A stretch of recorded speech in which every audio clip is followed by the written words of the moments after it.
This is the end of an era. Sergio Busquets, the midfield general.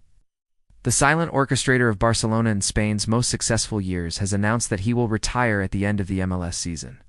For over 17 years, he's been the calm in the chaos, the man who made tiki-taka tick. And today, we're diving deep into his journey, his legacy, and why football may never see another midfielder quite like him. Busquets' story is not one of overnight stardom. Back in 2005, he was just another promising youngster at La Masia, Barcelona's famous academy. But a certain Pep Guardiola spotted something special in him. His footballing intelligence, his impeccable positioning, his almost psychic ability to read the game 2 steps ahead of everyone else.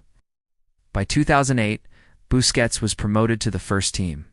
Within just 1 year, he was on tee just playing alongside legends like Xavi and Iniesta. He was dominating midfield battles with them, looking like he'd been there for a decade. Under Pep, Busquets became the very heartbeat of tiki-taka. He wasn't flashy. You wouldn't see him scoring screamers from 30 yards or racking up assists like Messi or Iniesta, but he was absolutely essential. As Guardiola famously said, if you watch the game, you don't see Busquets. But if you watch Busquets, you see the whole game. That one quote sums it all up. It explains why managers adored him, teammates trusted him completely, and opponents secretly feared his influence on the match. Just think about what Barcelona achieved with Busquets holding down the midfield: 8 La Liga titles, 3 Champions League trophies, and countless Copa del Reys. He was a cornerstone of that legendary 2009 team that won the historic sextuple, something no other club had ever done. While Messi provided the sheer magic, and Xavi and Iniesta orchestrated the symphony, Busquets provided the crucial balance.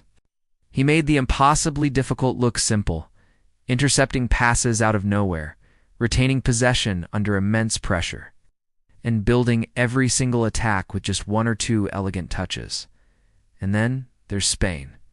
Between 2008 and 2012, La Roja dominated world football, winning 2 European championships and a World Cup. And who was right at the center of it all? Sergio Busquets. He wasn't the poster boy like some of his teammates, but he was the glue that held that golden generation together. He was the anchor that allowed Spain to play their fearless, beautiful, attacking football without ever having to worry about being exposed at the back.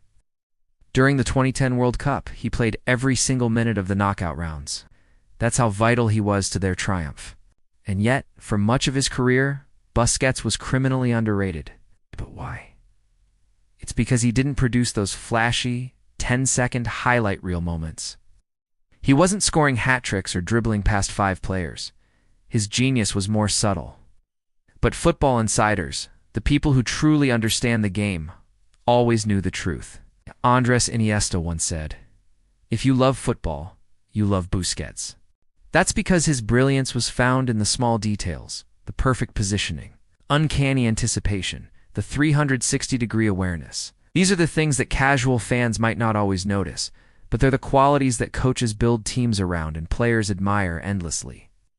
In 2023, after more than 700 games, Busquets left his boyhood club, Barcelona. Instead of retiring then, he embarked on a new adventure, joining Inter Miami to reunite with his old friends Lionel Messi, Jordi Alba, and later, Luis Suarez.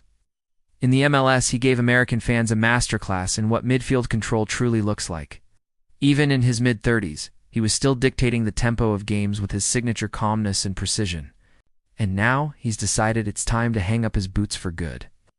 Sergio Busquets leaves behind a legacy of quiet brilliance, a trophy cabinet that most players can only dream of, and the respect of the entire football world.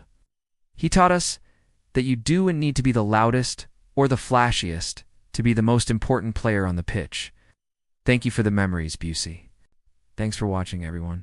If you enjoyed this tribute, please give it a like, and don't forget to subscribe for more stories from the world of football. See you in the next one.